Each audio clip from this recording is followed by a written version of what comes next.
नमस्ते। मैं मनीषा गुप्ता आज फिर आप लोगों के समक्ष उपस्थित हुई हूँ अपनी कविता टेढ़ी हंसी के साथ। कविता कुछ इस प्रकार है। लड़की जो हमारे मोहल्ले में रहती है, ठीक मेरे घर के सामने सघन पुराना एक पेड़ है, पीछे एक छोटी झोपड़ी। देहरी पर वो चुप बैठी है, लगभग 10 या 12 की है। गोटियों जैसी आंखें, टहनियों जैसी हड्डियां साफ झलकती हैं। गंदी सी लंबी चौड़ी फ्रॉक टांगे रहती है या बड़ी चाची टांग देती है। फ्रॉक की चैन खुली नहीं, टूटी है। बड़ी बड़ी टांके फ्रॉक पर पड़ी हुई है। कई महीनों से देख रही हूं मोहल्ले की इस लड़की को, कभी गौर नहीं किया या फिर मैं व्यस्त थी।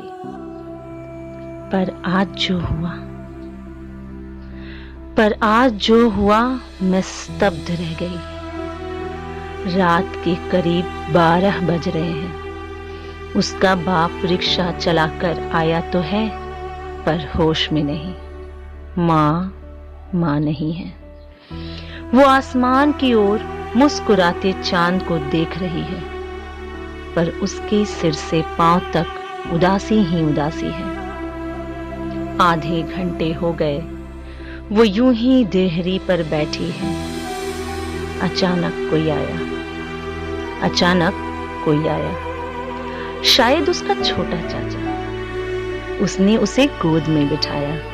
वैसे मैं पहली मंजिले की खिड़की पर थी। अंधकार थी पर चांदनी। सामने सघन पेड़, दृश्य थोड़े अस्पष्ट। पर मैं खुश हुई। उसे कहीं तो स्नेह मिला। पर उसने उसकी उदासी को कसकर जकड़ लिया, अपनी आगोश में कैद कर लिया, रिश्ते के कैनवास को चूर चूर कर दिया।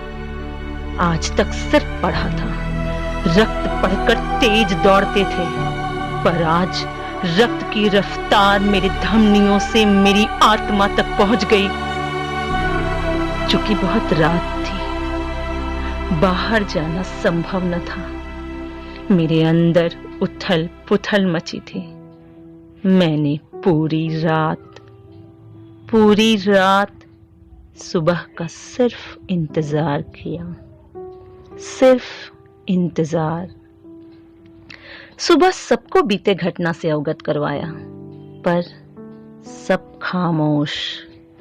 मिली मुझे संदेह भरी दृष्टि, चुप्पी का संकेत। हैरान रह गई, बाप भी।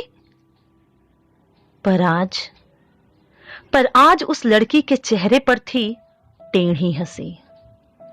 वो टेढ़ी हंसी खुशी की थी या उदासी की, असमंजस में डालती है आज भी मुझे उसकी वो टेढ़ी हंसी।